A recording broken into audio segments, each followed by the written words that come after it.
Confidential Informants Handling and Development, Course 3. Welcome to the third segment of the Confidential Informant 4 course series. This is my favorite segment and really gives us all a chance to get down in the weeds when it comes to the challenges associated with working informants.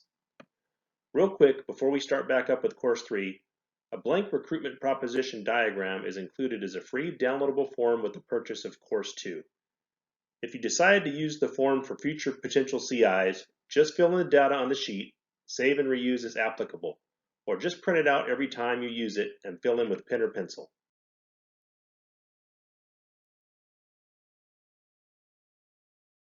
What are we discussing in Course 3? We're discussing contact meeting plans, contact locations, meeting locations, contingencies, agent CI safety, and communication devices, and then moving on to surveillance detection, prior to, during, and after meeting the CI, agent responsibilities, and CI responsibilities. Next, CI evidence and intelligence collection, CI access to information, directing specific CI collection, and verifying CI collection. Lastly, electronic surveillance, recorders, video and audio, managing collection, addressing and avoiding collection issues, and transmitters. This is a contact meeting plan map of the northwest corner of the I-610 loop in Houston, Texas. You don't need to be a law enforcement officer or analyst in Houston, Texas to utilize a contact meeting plan map. You can build a contact meeting plan map for any location or region where you are assigned to investigate cases. When you make your own map, please add it to your CI file and keep a copy at your desk.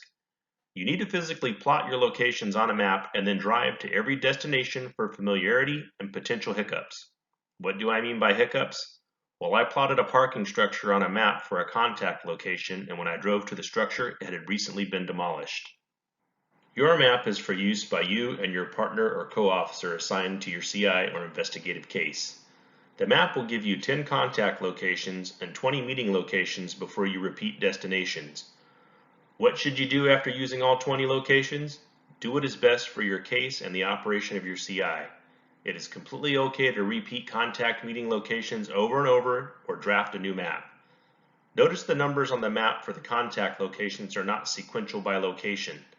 This is on purpose, and you will want to follow the same format.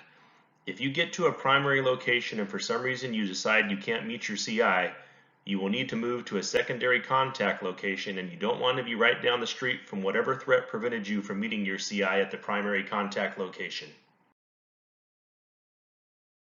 Contact meeting plan, communication devices, minimizing issues. So what can we do to minimize any issues presented on the previous slide? Do not ever utilize your desk phone or department-issued mobile phone to communicate with your CI.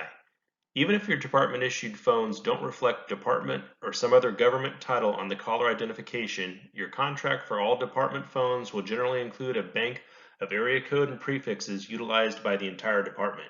It would not be extremely difficult for a third party or a subject to conduct an internet search on even these partial numbers for origination.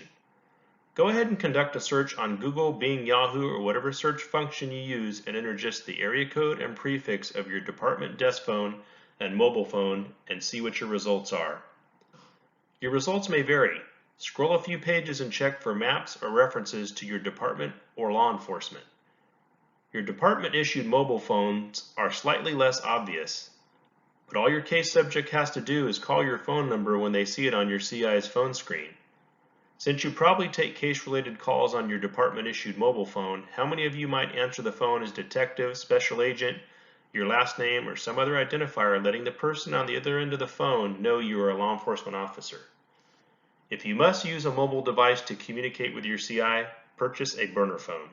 Pay cash for your burner phone and don't purchase any place where you normally shop. As a second option, use an undercover credit card, but don't use a department-issued credit card. You will have essentially tied your department right back to the purchase of the burner phone if anyone ever successfully gets a trace on the number back to where you made the purchase.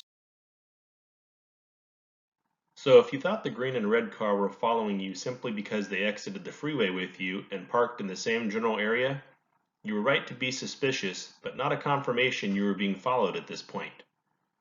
A confident assessment of surveillance detection has to be made from your point of origin to the contact location where you're meeting your CI with significant directional changes, right turns, left turns, and U-turns along the way. Adding rational stops along the way also allows you to observe your surroundings to spot potential pursuers setting up to take you away to your next destination. Hopefully you spot surveillance well before you get to the contact location, just like you are doing here in this scenario. Getting out of your vehicle and going to the ATM at the Bank of America would give you an opportunity to examine any suspicious vehicles you think may have followed you off the freeway to the Woodlands Mall. Okay, let's see what happens next.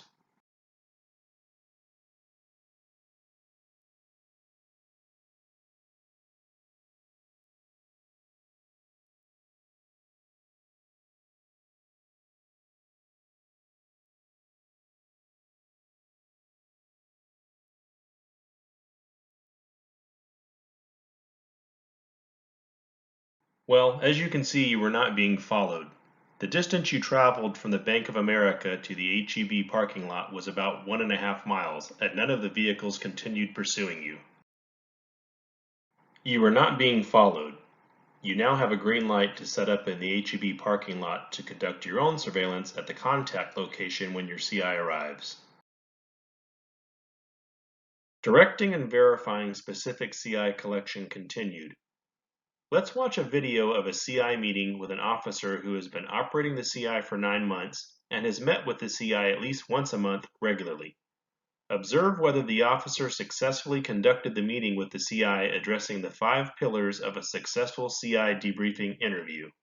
1. Initially establishing and continuing to build rapport throughout the meeting. 2. Collecting any intelligence or evidence the CI acquired since the previous meeting. 3. Verifying the intelligence or evidence provided by the CI during the meeting addressed all previously directed specific collection. 4. Verifying the veracity of the intelligence or evidence provided by the CI during the meeting through casual cross-examination or follow-up questions. And lastly, 5. Directing specific collection in a simple, clear, and concise manner, and if necessary, redirecting any specific collection from previous meetings. If you are having any difficulty pulling all of this together, this video directing and verifying specific CI collection with Michelle Rappaport should help. For this video segment, Rappaport has been a registered CI with the department for about 9 months since your initial encounter with her in Course 2.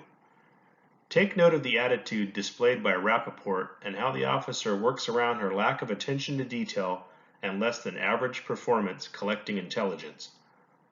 Also, you will notice the click of the pen by the officer throughout the interview. Not a huge distraction, but something to be aware of when you are conducting interviews. Also, these debriefing interviews are for instructional purposes and would normally occur in a vehicle, not a residence like you have seen throughout the Informant School series. But the barking dogs are a reminder you need to consider ambient noise at the locations you choose to plot for meeting locations on your contact meeting plan map. And another reason you need to drive all of the locations you plot on your map before you implement the plan.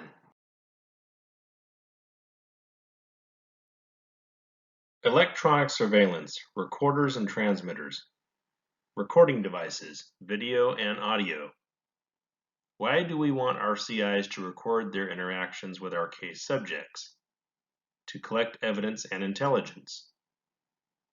What do we want our CI to record? Everything, just some stuff, or as little as possible? We want our CIs to record all conversations and interactions with case subjects when the CI is present, connected telephonically, or via social media applications. What are some of the types of devices we would utilize with a CI? Body recorders. The CI wears this device on their person. Concealment recorders can be worn by the CI or installed in a vehicle, office, residence, etc., and recording occurs only in the CI's presence. Phone recorders. Automated collection specifically on your CI's mobile device, ear microphones, and hardwired landline recorders. What if your CI accidentally records activity when they are not present? Oops, do we just act like it never happened and hope no one ever notices? Nope, never. We deal with it head on as swiftly as possible. Start with obtaining and preserving the original recording, notifying your supervisor and your legal department. Depending on the significance of the collection, you may need to notify the Assistant District Attorney or Assistant United States Attorney assigned to your case, but let management and legal guide any further actions. Consult your legal department, ADA, or AUSA before utilizing recording devices to record video and audio conversations between your CI and subjects due to federal and state two-party consent and interception of communication laws.